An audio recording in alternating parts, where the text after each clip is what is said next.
बिस्मिल्लाहिर्रहमानिर्रहीम dear students. Limitation of dimensional analysis हमें discuss करना है और हम ये जानना चाहते हैं कि किन किन हालात में हम डायमेंशनल एनालिसिस को यूज़ नहीं कर सकते।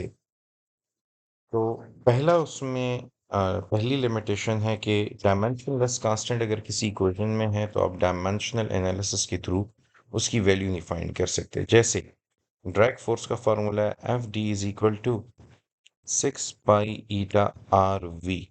अब कल के लेक्चर में जब हमने ड्रैग फोर्स का फार्मूला डिराइव किया तो हमने लिखा F D is equal to K eta R V. अब के क्योंकि एक डायमेंशनलेस कांस्टेंट है जिसकी वैल्यू एक्सपेरिमेंटली फाइंड की जाएगी विच इज 6 पाई। तो डायमेंशनलेस होने की वजह से डायमेंशनल एनालिसिस यहाँ पर वर्क नहीं कर सकता, क्योंकि डायमेंशनल एनालिसिस सिर्फ उन्हीं कांस्टेंट्स की वैल्यू फाइंड करने में हेल्प करेगा या उन्हीं फार्मूलाज को डिराइव करने में हेल्प करेगा जिनमें ऐसी क्वांटिटीज इन्वॉल्व हो जिनके यूनिट या डायमेंशन हो।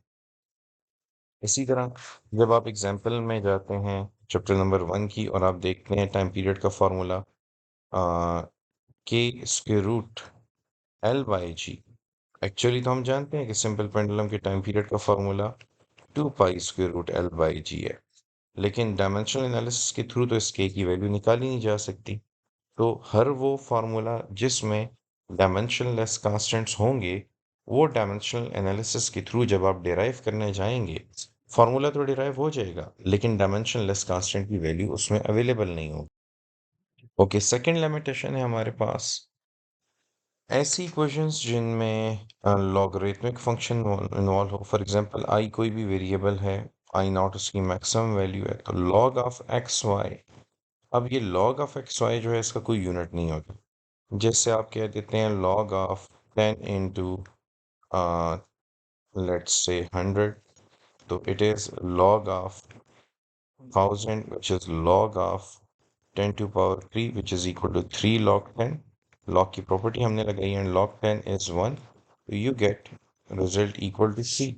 तो अब ये एक डायमेंशनलेस कांस्टेंट आएगा हमारे पास जब भी हम log को ऑपरेट करेंगे। इसी तरह x is equal to x not e to power let's say minus p by r। अब यहाँ पर भी x कोई भी वेरिएबल हो सकता है, x नॉट वही वेरिएबल होगा, मैक्सिमम वैल्यू होगी इसकी और दोनों के यूनिट सेम होंगे। लेकिन ये एक्सपोनेंशियल फंक्शन जहाँ पर इन्वॉल्व है इसकी ये पावर भी डायमेंशनलेस होगी।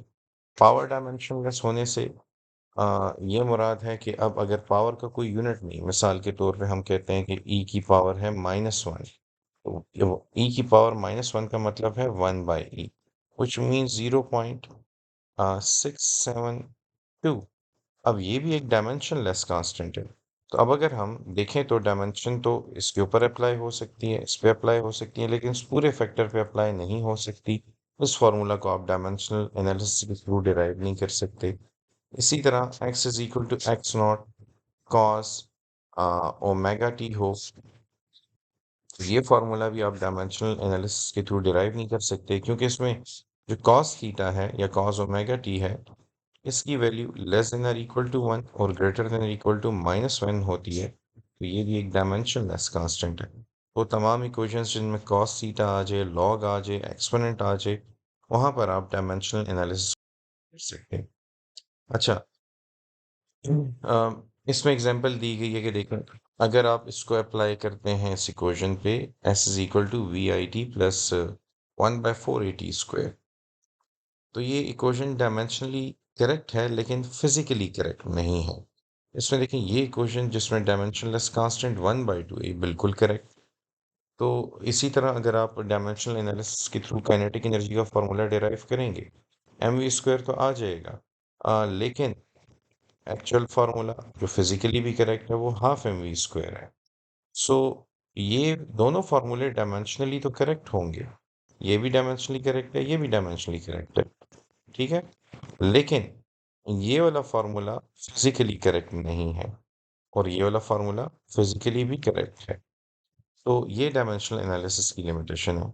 I hope you guys have a clear concept on it now. अब इसके एमसीक्यूज अटेम्प्ट करेंगे हमारी नेक्स्ट वीडियो में इंशाल्लाह। Thank you.